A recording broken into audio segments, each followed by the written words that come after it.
ஆண்டவரும் இரட்சகருமா இருக்கிற இயேசுவின் இனிய நல்ல நாமத்தினால உங்கள் யாவருக்கும் என்னுடைய அன்பின் வாழ்த்துக்களை நான் தெரிவிக்கிறேன்.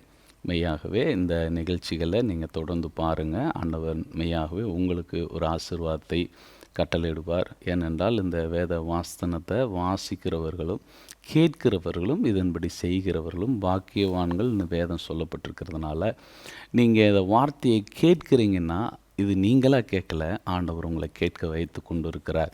அதனால் நிச்சயமாக நீங்கள் ஆசீர்வதிக்கப்படுவீர்கள். இந்த நாளில் கூட 2 கொரிந்தியர் 3ஆம் அதிகாரம் 18ஆம் வசனத்திலிருந்து நாம் பார்க்கலாம். நாம் எல்லாரும் திறந்த முகமாய் அவருடைய மகிமையை கண்ணாடியிலே காண்கிறது போல கண்டு ஆவியாய் இருக்கிற கர்த்தரால் அவருடைய சாயலாகத்தானே மகிமையின் மேல் மகிமை அடைந்து மறுரூபப்படுகிறோம் என்று அங்கு சொல்லுகிறார்.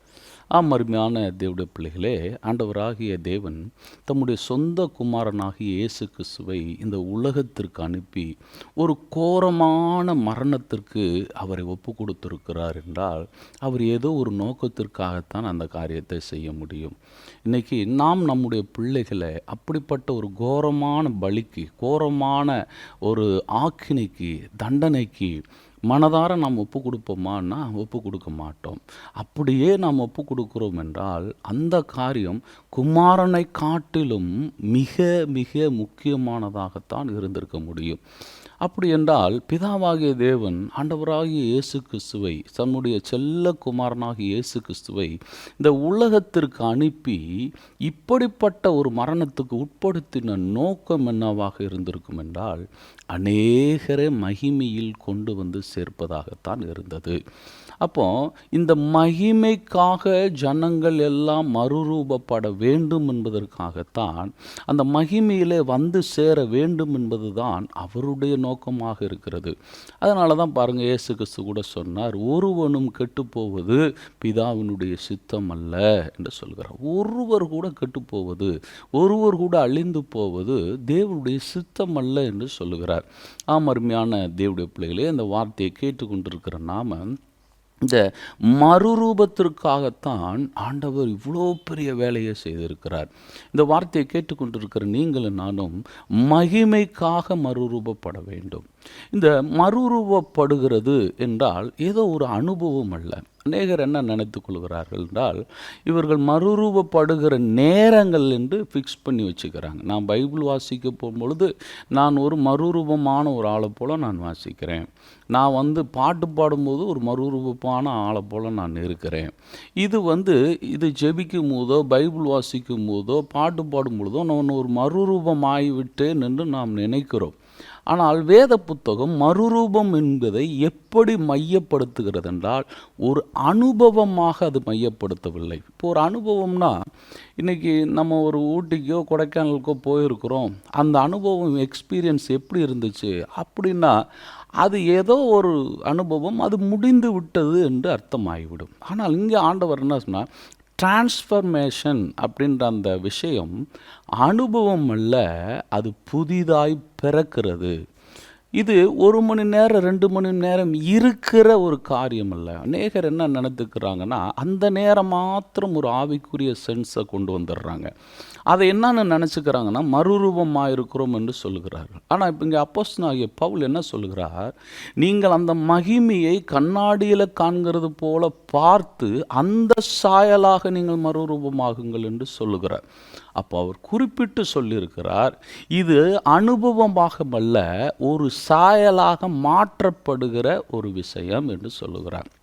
அதனால தான் பாருங்கள், அப்போஸ்தலனாகிய பேதுரு கூட பரிசுத்த ஆவியானவர் பொழிந்தருளப்படும் பொழுது எழுந்து நின்று பிரசங்கம் பண்ணுகிறார். பிரசங்கம் பண்ணும் பொழுது அங்கே அவர் என்ன சொல்லுகிறார், மாறுபாடான இந்த சந்ததியை விட்டு விலகி உங்களை ரட்சித்து கொள்ளுங்கள் என்று சொல்லுகிறார்.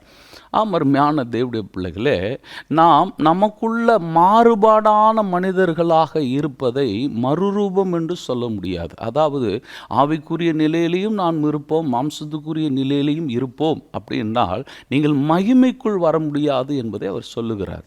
அதனால தான் பாருங்க, நான் மறுரூபம் என்பது மறுபடியும் பிறத்தல். இதைத்தான் நிக்கதேமுவிட்ட ஆண்டவராய் இயேசு கிறிஸ்து சொன்னார்.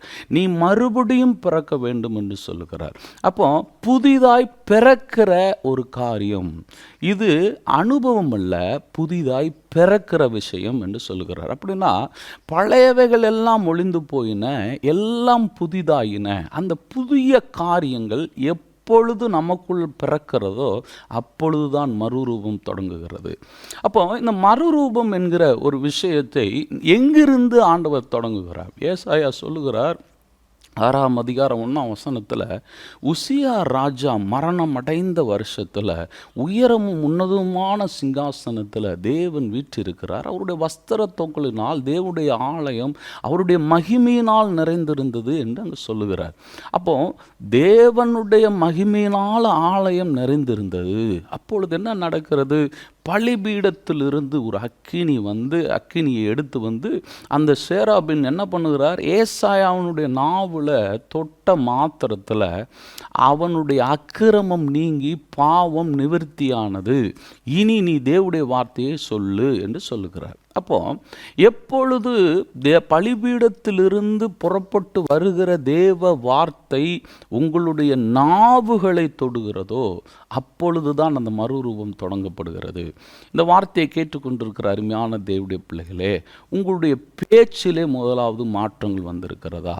ஏனென்றால் ஆவியானவர் முதலாவது மறுரூபத்தை எங்கே தான் தொடங்குகிறார்? வார்த்தைகளில் தொடங்குகிறார். நீங்கள் உங்களுடைய பேச்சுக்கள், உங்களுடைய நடக்கைகள் எப்படிப்பட்ட ஒரு மனுஷனை போல இருக்கிறது?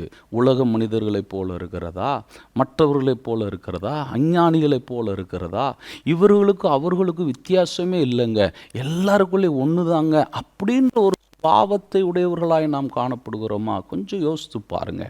இன்னைக்கு நாம் அந்த நாவை குறித்து கவனமாக இருக்க வேண்டும். ஏன்னா அதுதான் முதலாவது அடையாளமாக இருக்கிறது. அதனால தான் பாருங்க, அசுத்த உதடுள்ள மனுஷன் நான் என்று சொல்லுகிறார். அசுத்த ஜனங்கள் நடுவில் நான் வாசம் பண்ணி கொண்டு இருக்கிறேன் என்று சொல்லி ஏசாயா சொல்லுகிறார். தன்னுடைய நாவு எப்படிப்பட்டது என்பதை சொல்லுகிறார். அதுதான் முதல் டிரான்ஸ்ஃபர்மேஷன்.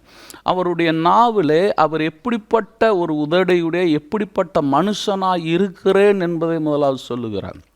அப்படி சொல்லும் பொழுது தான் பாருங்க, தேவனுடைய மகிமை அவருடைய நாவை மாற்றினது. புதிய ஏற்பாட்டில் கூட அப்போஸ்தலருடைய நாட்களில் அவர்கள் எல்லாரும் கூடியிருந்த பொழுது அக்கினிமயமான ஒரு நாவு அவர்களுக்கு கொடுக்கப்பட்டது. ஏன் அந்த நாவில் வந்து இறங்கினார் என்றால், மறுரூபம் என்பது முதலாவது உங்கள் பேச்சில் தான் வர வேண்டும். நீங்கள் ரட்சிக்கப்படாத ஆளை போல பேசிக்கிட்டு, ரட்சிக்கப்படாத ஆளை போல கோபப்பட்டுக்கிட்டு, ரட்சிக்கப்படாத ஆளை போல எல்லா எரிச்சலும் இதெல்லாம் வைத்து கொண்டு நீங்கள் மறுரூபமாகிவிட்டீர்கள் என்று சொல்வீர்கள் என்றால் நீங்கள் மிகவும் கவனமாக இருக்க வேண்டும். அதனால தான் அப்போஸ்தலனாகிய பவுல் அங்கே சொல்லுகிறார், அவருடைய சாயலை நீங்கள் பார்த்தீர்களா அப்படின்னு கேட்குறார். அவருடைய மகிமையை நீங்கள் பார்த்தீர்களா? அப்போ முதலாவது நான் யாரை போல மாற வேண்டும் என்பதை நீங்கள் பாருங்கள் என்று சொல்லுகிறார். இன்றைக்கி ஒரு ஓவியன் படம் வரையணும்னா அவன் அந்த காட்சியை முதலாவது அவன் பார்த்துருக்க வேண்டும். அவன் பார்த்திருந்தால் தான் அதே போல் வரைய முடியும். ஒரு குயவன் தான் ஒரு பானையை பார்த்து அந்த பானை போல வரைய வேண்டுமானால் அந்த பானையை அவன் முதலாவது பார்த்துருக்க வேண்டும். ஒரு சிற்ப ஆசாரி என்ன பண்ண வேண்டும்? அந்த சிற்பம் எப்படி வர வேண்டும் என்பதை முதலாவது அவன் பார்த்திருக்க வேண்டும். இங்கே அப்போஸ்தலனாகிய பவுல் சொல்லுகிறார், அவருடைய சாயலை நீங்கள் பார்த்தீர்களா? அந்த சாயலாகத்தான் நாம் மாறும்படிக்கு மகிமை நமக்கு கொடுக்கப்பட்டிருக்கிறது. அப்போ ஆண்டவர், நம்முடைய ஆவியானவர் நமக்குள்ள இருக்கிறதுக்கான காரணம் என்னவென்றால் அந்த சாயலாக நீங்கள் மாற வேண்டும் என்பதற்காகத்தான். இன்னைக்கு உலகத்தினுடைய சாயலை அடைய வேண்டும் என்பது அவ்வளவு பிரயாசப்படுகிறார்கள். உலகத்தினுடைய மேன்மையை அடைய அவ்வளவு பிரயாசப்படுகிறார்கள். ஆனால் நான் ஒன்று வார்த்தை சொல்லுகிறேன், ஆவிக்குரியவர்களுடைய நோக்கம் என்னவாக இருக்க வேண்டுமானால் மகிமையின் மேல் மகிமை அடைந்து நான் ஒரு மறுரூபப்பட வேண்டும். இந்த வார்த்தையை கேட்டுக்கொண்டிருக்கிற அருமையான தேவனுடைய பிள்ளைகளே, இனியும் காலங்கள் செல்லாது. உலகத்தினுடைய மகிமை, உலகத்தினுடைய வேஷங்கள் எல்லாம் களைந்து போகக்கூடிய நாட்கள் வந்து கொண்டு இருக்கிறது. நீங்கள் உங்களுடைய நாவுகள் நாட்களில் ஒரு ஆவிக்குரிய வார்த்தைகள், தேவனுடைய வார்த்தை அந்த நாவிலிருந்து புறப்படுகிறதா, தேவனுடைய ஆவியானவருடைய சத்தம் உங்களுக்கு கேட்கிறதா என்பதை நீங்கள் முதலாவது பாருங்கள். அதுதான் மறுரூபப்படுவதற்கான வழி. அப்படி நீங்கள் செய்யும் பொழுது உங்களுடைய ஆசீர்வாதம் உங்களுடைய பிள்ளைகளுக்கும் அவங்களுடைய சந்ததிக்கும் இருக்கும் என்பதை ஆவியானவர் இந்த நாளில் உங்களுக்கு ஞாபகப்படுத்துகிறார். God bless you. கர்த்தர் உங்களை ஆசீர்வதிப்பாராக. ஆமென்.